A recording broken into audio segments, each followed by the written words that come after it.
Hey guys, it's Empress. Guess what? I'm back with another one. Let's get to it.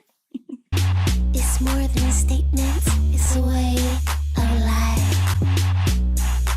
Celebration. The Mr. Jackson talking. Alright guys, so yesterday I dropped the Milli Vanilli Blame It on the Rain video reaction. And I was shocked in the comments to learn that this was all just a hoax. But I knew something was off because I'm like, those vocals, like, they don't make sense. So let's check out this video. Like, I'm curious to know what this whole scale was about. Let's go. One of the biggest con jobs in rock and roll history. Wow. Lip syncing has been a tradition in the music industry for decades, but the duo we're going to talk about shaped lip syncing into something that we'd never seen before. Something so simple, bringing along mass chaos, tarnished reputations, and the ultimate fate, tragedy. Milli Vanilli was a German R&B duo from Munich, and it consisted of Fab Morvan and Rob Pilatus. Rob and Fab were young and barely had any money and were desperate to break into the industry. They were handpicked by the people who would actually sing their records. Okay, so wait. So first of all, those boys was pretty. Second of all, they wasn't American, they were German. Interesting. Okay, let's go. Frank Farian is a German record producer and songwriter who came up with the idea of Milli Vanilli. Frank had a history with other groups, most notably Bonnie M, of not allowing singers to actually sing on their songs.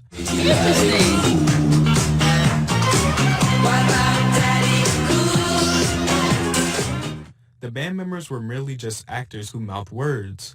The singers behind Milli Vanilli didn't fit the industry look. They were older, not attractive, and were comfortable with being out of the spotlight. The story of Milli Vanilli began in 1988. Frank recorded an album with other singers, however he found none of them marketable and didn't think they would sell well, so he went looking for dancers and models. Rob and Fab were the lucky duo, so they thought. Now initially they thought they would actually be able to sing on the songs, as any artist would do, but they didn't read their contracts, and they needed money desperately, so they were forced to lip sync to pre-recorded music.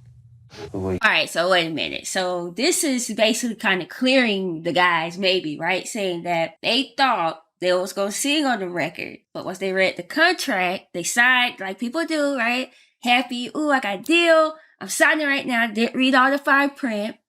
Once they found out, wait a minute, y'all are just like some actors. Y'all not really singing on the track. Then it's like, oh snap, we gotta get this money, then we gotta pretend. Hey, this is interesting. Let's go. Young, naive, stupid, desperate. Then suddenly their debut single Girl You Know It's True was released and it achieved massive international success. Girl, you know it's true.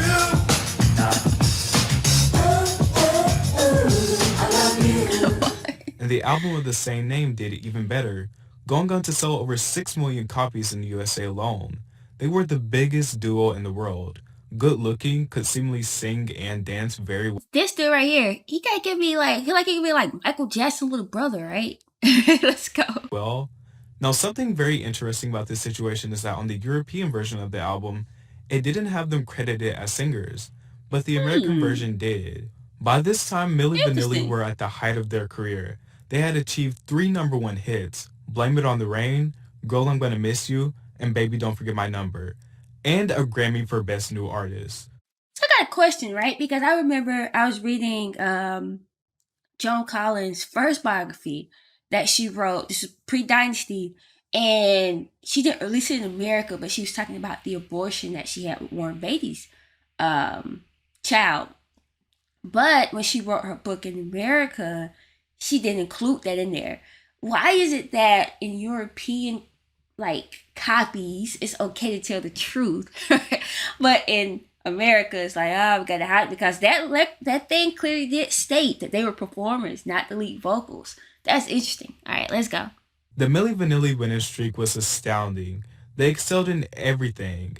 Then something humiliating happened during their MTV performance while performing their now infamous smash, Girl You Know It's True. The backing track glitched and repeated the phrase Girl You Know It's True over and over. I wanted to die. It stopped. Girl, you know it's girl, you know it's girl. 80,000 people. Girl, you know it's girl, you I couldn't repeat it 15 times. It got obvious still. So I stopped, I panicked, I ran off stage. Obviously showed they weren't singing live and arose speculations, even though no one at the concert really noticed because Okay, they was definitely up in the gym, right? Maybe some roid use happening. Those boys were swole. All right, let's go. it was normal for DJs to do spins such as those during that time. The media caught wind of it and the digging began. The more interviews they did, people could tell that they could barely speak English. It was very broken. And to say the least, you could just tell that they didn't sing their records. After holding on to it for so long and feeling guilty, a few years after their rise to grace, Frank, the mastermind behind Milli Vanilli, finally admitted that Pilatus and Morvan did not sing any of the Milli Vanilli records, and the Grammy they had received for Best New Artist was stripped from them. I'm in love with you, girl. Who's on my mind? And you're the one I think about most every time. And when you crack a smile and everything you do. So the boys trying to prove like we got vocals. But y'all know what? In hearing this, what I heard so far, I am not convinced that the industry, all right, the Grammy Association, Billboard, all those folks knew those boys were singing on that record. So why did they let it get this far? Let's go.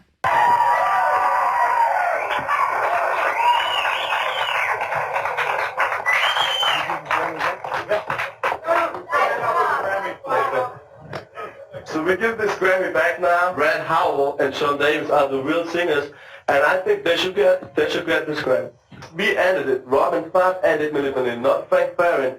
We told him, if we can't sing on our record, you have to go on the press and say that we don't sing, because we couldn't break out of our contract. Just the producer can stop the contract. The artist, for us, it would be difficult to stop a contract and try to release other albums with other producers, with other record companies. So we had to pressurize him that he stepped back, but we finished this game. How can you expect anyone, your fans, the media, anybody, to take this serious? Canva basically flattens the speed bumps. It helps me. That's a good question. You guys are Milli Vanilli. No, we're not. Who owns? That's what I was going to ask. Who owns Milli Vanilli? We knew we were lost in the moment that we got the Grammy in the hand.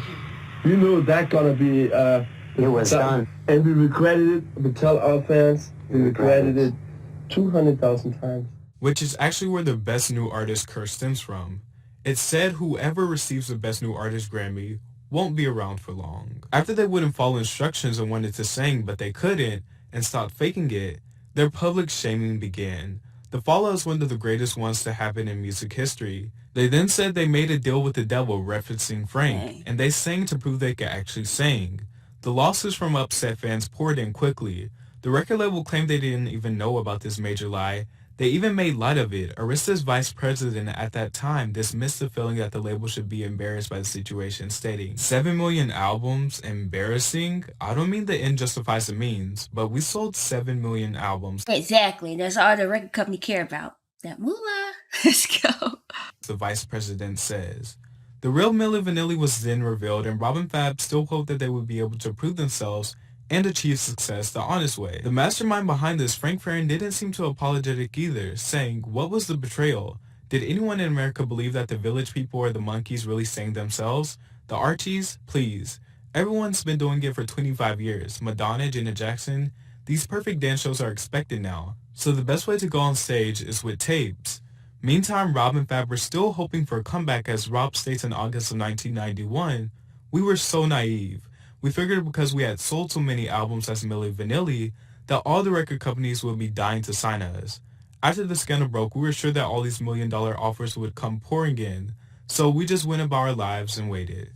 Around this time, the real Milli Vanilli had been revealed previously and went on to release an album that didn't do well. Meantime, Rob and Fab had reunited with Frank Farian, and they were staging a major comeback. Frank was going to keep his promise and finally let them sing. Sadly, the public scrutiny they had been receiving had took a toll on Rob, and he turned to substance abuse and was in and out of rehab. Record coming out soon. Yeah. Scandal, I guess. Dang. He look bad. Their album titled Robin Fab wouldn't be released until 1993. It sold just 2,000 copies in the US, and was Dang. subsequently scrapped. Shortly after Rob and Fab parted ways, Fab got sober and Rob struggled and eventually passed away from an accidental overdose on April 2nd, 1998. Dang. 92, Rob and Fab released a comeback album with their own voices, but it bombed. At that point, Rob seemed unable to deal with the failures. He ran into trouble with the law, spent time in jail and drug rehab.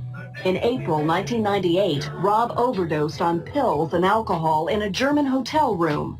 He died at age 33. Hey. The only thing I regret, is Rob's death. I wish he could be here today. Fab later revealed that they had received no royalties and left that situation with no money. The saddest thing about this is that they were taken advantage of.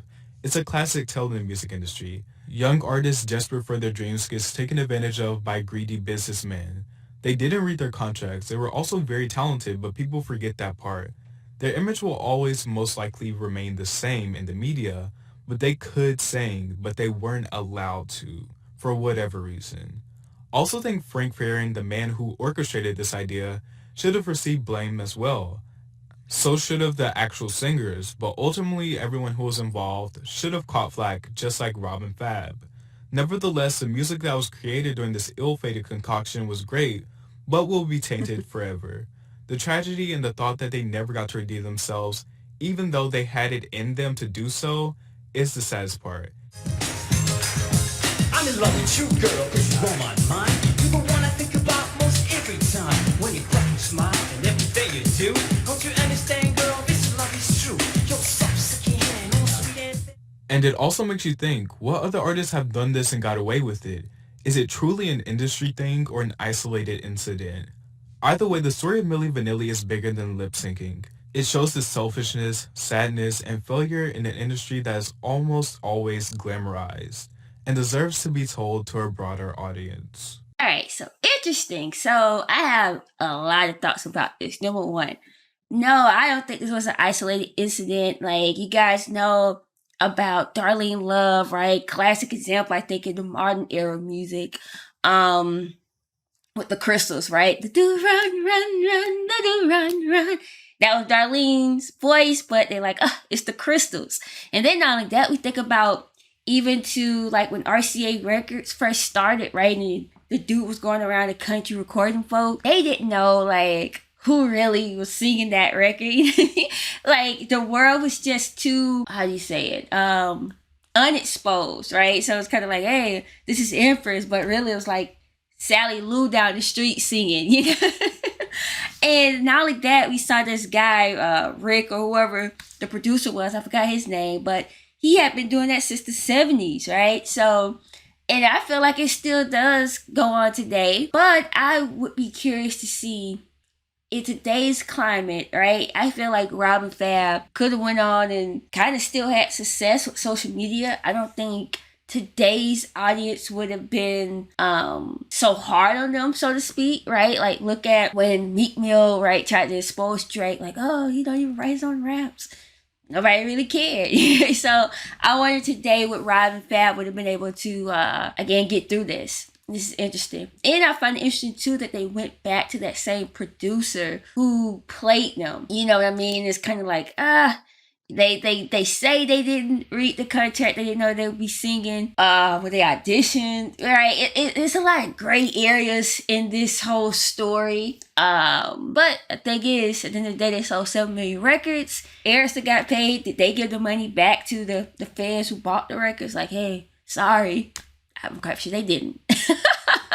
Alright, guys, drop the comments below. Let me know your thoughts. What do you think about this whole Milli Vanilli scandal? Were you one of the people that were fooled back in the day? Was your heart crushed? Like, what? Blame it on the rain. Is that them boys singing? Drop the comments below. Also, if you're not already, make sure you subscribe to my channel. If you are subscribed, make sure you join the channel. And if you'd like for me to react to a song of your choice, hit me up on Patreon. The link is below. Last but not least, make sure you check out Empress goodies. Get you some fly Empress merch. Alright, guys. Hope everybody's out there feeling good, staying safe. I'll see you guys next time.